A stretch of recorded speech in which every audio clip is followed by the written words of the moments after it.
Hi guys, কি খবৰ? আশা কৰোঁ সকলো ভালে। পুনৰটি ভিডিঅ' ল'বলৈ সকলোকে স্বাগতম জনাইছোঁ গাইজ। ঐতিহ্যমণ্ডিত তেজপুৰ ইতিহাস চৰ্চিত আমাৰ অগ্নিগড়ত আহি গাইজ উপস্থিত হৈছোঁহি। বানৰজাৰ ঠাই, গতিকে এটা ভাল লগা পৰিৱেশ আপোনালোকক দেখাই আছোঁ। ফাইনেলি ভিডিঅ'টো স্ক্ৰিপ্ট নকৰাকৈ চাই যাব, ঠিক আছে? অ'কে গাইজ, পলম নকৰি এতিয়া ভিডিঅ'টি আৰম্ভ কৰোঁ। A few moments later. এই হৰণলোকী মায়েৰে চিত্ৰলেখাই অনিৰুদ্ধ হৰণ কৰি গাইজ আপোনালোকক ফাইনেলি দেখাই আছোঁ। ভিডিঅ'টো স্ক্ৰিপ্ট নকৰাকৈ চাই যাব। আমি তেজপুৰত আহি গাইজ উপস্থিত হৈছোঁহি। তেজপুৰ আমাৰ ঐতিহ্যমণ্ডিত ইতিহাস চৰ্চিত আমাৰ বানৰজাৰ ৰাজ্যত আহি উপস্থিত হৈছোঁহি। আমাৰ হৰহৰি যুদ্ধ কিছু প্ৰাক্ষণ দেখাব বিচাৰিছোঁ। মহাদেৱৰ আৰু কৃষ্ণৰ মাজত তয়াময়া ৰণ, এই অসংখ্য সৈন্য সমান্তলৈ যুদ্ধ কৰি আছে। আৰু এইখন তেজেৰে এখন ৰাঙলী হৈ গৈছিলে, সেইখনৰ নাম আমাৰ তেজপুৰৰ হয়। এই তেজেৰে ৰাঙলী হোৱা ঠাইখনকে আমাৰ হ'ল তেজপুৰ। বহুত কথা ইয়াত সোমাই আছে গাইজ, আপোনালোকক ফাইনেলি মই ক'ব লাগিব। বানৰজাৰ হৈছে শিৱভক্ত, কাৰণ শিৱই মানে শিৱই ফটকতে মানে বৰটো দি দিয়ে। আৰু কাৰণ বহুত তপ জপ যজ্ঞ কৰি বানৰজাই ভগৱান শিৱৰ ওচৰত ভক্ত হৈছিলে, বহুত তপ জপ কৰিছিলে। তাৰপিছত বাবাই কৈছে, মোক প্ৰতিটো মুহূৰ্তত যাতে আপুনি মোৰ লগত থাকে। হয়ো, আৰু ভগৱান শিৱৰ প্ৰতিটো মুহূৰ্তত বানৰজাক সহায় কৰিছিলে। আৰু যেতিয়া হৰহৰি যুদ্ধ হৈছিলে, বানৰজাই ভগৱান শিৱৰ অৱদান বহুত বেছি আছিলে, তেখেতক যথেষ্টখিনি সহায় কৰিছিলে। কৃষ্ণৰ লগত যুদ্ধ হৈছিলে, তয়াময়া ৰণ হৈছিলে। এয়া মই দেখাইছোঁ গাইজ। ফাইনেলি ঊষা আৰু চিত্ৰলেখাই ফটো অংকন কৰি দি আছিলে। কোনজন তেওঁ মনত সপোনত এজন কোঁৱৰ দেখা পাইছিলে, সেইজন কোঁৱৰৰ লগত তেখেতৰ বিবাহ প্ৰাশত আবদ্ধ হৈছিলে। সেই মানে ফটোবোৰ আঁকি দেখাই আছিলে চিত্ৰলেখাই ঊষাক। ওপৰৰ ফালে গাইজ অকণমান দেখাব বিচাৰিছোঁ ফাইনেলি মই। সুন্দৰ এটা পৰিৱেশ, তাত গ'লে সঁচাই মনটো সঁচাই ভাল লাগে, বহুত পবিত্ৰ লাগে গাইজ। আৰু এই বাচ্ছাবোৰ খেলাৰ কাৰণে কিছু ভাল লগা জেগা আছে। আমাৰ ল'ৰাটো আহিছে, মোৰ ৱাইফ আহিছে। এয়া খেলা জেগা সুন্দৰকৈ খেলি আছে বাচ্ছাটোৱে, এই অগণন। আৰু আশে পাশে বহুত ভাল লগা এটা দৃশ্য, বহুত অগণন মানুহ আছে ইয়াত। আপোনালোকে আহিব পাৰে তেজপুৰখনত, আহিলে কেতিয়াবা আমাৰ আহিব ইয়াত দেই, অগ্নিগড়ত আহিব। ভাল লগা মুহূৰ্ত দেখা পাব। এই গাইজ চেলফি উঠি আছে, ফটো মাৰি আছে, ভিডিঅ' কৰি আছে। সুন্দৰ আশে পাশে একদম মানে মনোৰম এটা পৰিৱেশ। এই গাইজ অকণমান ওপৰৰ ফালে আগবাঢ়ি যাওঁ, কিনো দেখা পাওঁ আপোনালোকক যি পাওঁ থুলমূলকৈ ক'ম আৰু দেই। ভিডিঅ'টো পাৰিলে যিমান পাৰে তিমানে লাইক কমেণ্ট কৰিব, শ্বেয়াৰ কৰিব। নতুনকৈ যেতিয়া আহে প্লিজ চেনেলটো ছাবস্ক্ৰাইব কৰি কাষত থকা বেল আইকনটো বজাই দিব, ঠিক আছে? এই গাইজ মাটিবোৰ সচৰাচৰ ৰঙা মাটি হয়।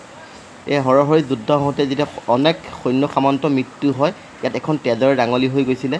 সেইকাৰণে এখন ঠাইখনৰ নাম হ'ল তেজপুৰ হয়।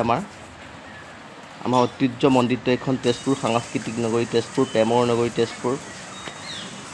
এয়া গাইজ আপোনালোকক দেখাইছোঁ মই, অকণমান ওপৰৰ ফালে দেখাইছোঁ গাইজ।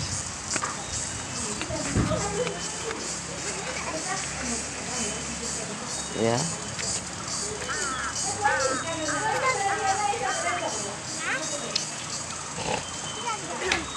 সুন্দৰ এটা প্ৰাকৃতিক পৰিৱেশ দেই, গছ গছনিৰে ভৰা। এই অগণন আমাৰ ডেকা গাভৰু ল'ৰা ছোৱালী বয়সস্থ সকলোবোৰ মানুহ ইয়াত আহে। আৰু ভাল লগা পৰিৱেশ, এটা মনোমোহা পৰিৱেশ ল'বলৈ ইয়াত আহে গাইজ। আপুনি এতিয়া ভগৱান শিৱ বাবাৰ ফটো মানে প্ৰতিমূৰ্তি দেখাবলৈ অকণমান দেখাম আপোনালোকক গাইজ। এয়া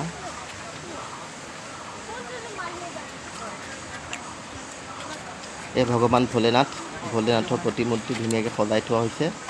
বাবা ভোলেনাথ, হৰ হৰ ভোলে, বম বম ভোলে, বম বম ভোলে। মনত যি আশা সকলো আশা পূৰ্ণ হয় ইয়াত আহিলে, বাবাক বিচাৰিলে। এয়া বানৰজা হৈছে ভগৱান বাবাৰ শিৱ বাবাৰ ভক্ত। ভক্তক কেতিয়াও বিপদত নেপেলায় বাবাই, আপুনি যি বিচাৰে তাকে পাব। যদি ভক্তৰ আপুনি ভক্তি বাবাৰ ওপৰত যদি ভক্তি ৰাখে যুগ যুগ ধৰি যাগ যজ্ঞ ধৰি আপোনাৰ তপস্যা কৰি বাবাক ভগৱান শিৱ বাবাক তেখেতে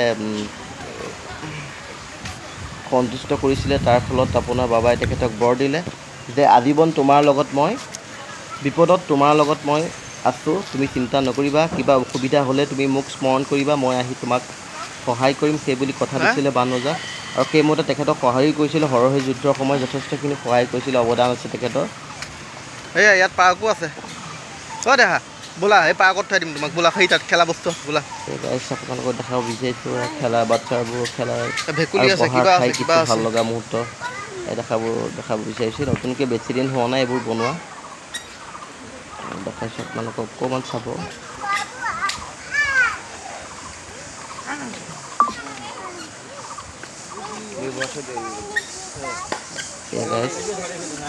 গণন মানুহ ইয়াত বহি আছে সুন্দৰকৈ ডেক'ৰেশ্যন কৰিছে সুন্দৰকৈ সজাই দিছে বনাই দিছে জেগাবোৰ তো ওপৰলৈ প্ৰৱেশ কৰিম এতিয়া আমি ওপৰতনো কিনো আছে ভাগ আপোনাক অকণমান দেখাম বাৰু দেই চাই যাব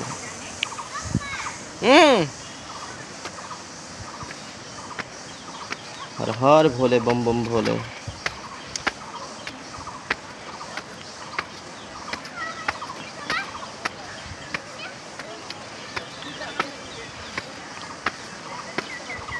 এয়া অকণমান আগবাঢ়ি আহিছোঁ গাইছ এতিয়া দেখাই এতিয়া কি আছে দেখাম বাৰু এতিয়া আপোনালোকক এয়া গাইছ এয়া ঊষা আৰু আমাৰ অনিৰুদ্ধৰ বিবাহ পাশত আবদ্ধ হোৱা এটা মনোৰম দৃশ্য গাইছ দেই এটা সুন্দৰ এটা দৃশ্য গাইছ দেখাইছোঁ আপোনালোকক এয়া নৰ্তকীবিলাক আছে আশে পাশে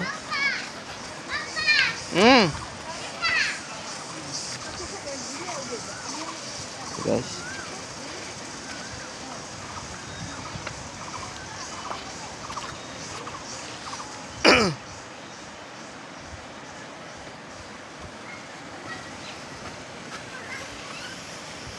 সুন্দৰ এটা দৃশ্য আৰু মানুহৰ ইয়াত সমাগম এইয়া আপোনালোকৰ ওপৰৰ ফালে অকণমান দেখাইছোঁ গাইছ এইটো আপোনাৰ বান ৰজাই অনিৰুদ্ধক নাক পাক মাৰি বন্দী কৰি থোৱা কিছু ভাল লগা দৃশ্য দেখাইছোঁ গাইছ এয়া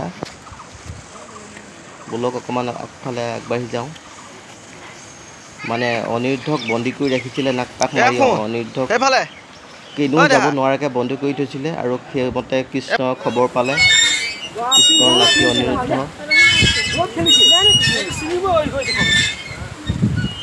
বান ৰজা জীয়াৰী ঊষাৰ লগত বিয়া মানে মনে গুপ্ত মিলন হোৱাৰ পিছতে হৰণলিপি মায়েৰে চিত্ৰলেখাই হৰণ কৰি অনাৰ পিছত এইৰকম এনেকুৱা এটা হৈছিলে গাইছ পৰিৱেশ আৰু ওপৰৰ ফালে এটা ভিউ দেখাব বিচাৰিছোঁ গাইছ ওপৰৰ ভিউটো আপোনালোকে চাওক মোৰ ওপৰত ঘৰ এটা আছিলে তাক উঠি পেলাই ওপৰৰ ফালে ভিউটো দেখাব বিচাৰিছোঁ কি এটা সুন্দৰ এটা নান্দনিক এটা পৰিৱেশ গাইছ ইয়াত চাওক গাইছ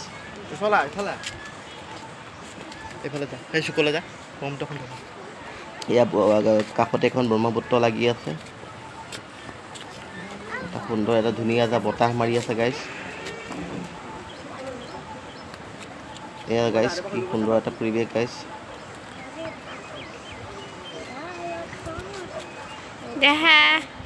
এয়া মোৰ বাচ্চাটো এয়া গণন মানুহে ফটো উঠি আছে গাইছ ভিডিঅ'টো বেছি বহলাবলৈ নাই আৰু ভিডিঅ'টো ইমানেই আছিলে গাইছ যদি ভিডিঅ'টো ভাল লাগিছে যিমান পাৰে তিমানে like comment share and subscribe কৰি কাষত থকা বেল আইকনটো ঠিক আছে আৰু এনেকুৱা ভাল ভিডিঅ'বোৰ পাবলৈ সদায় লাইক কমেণ্ট কৰিব নটিফিকেশ্যন অন কৰি ৰাখিব ঠিক আছে এতিয়া মোৰ চেনেলৰ পৰা বাই বাই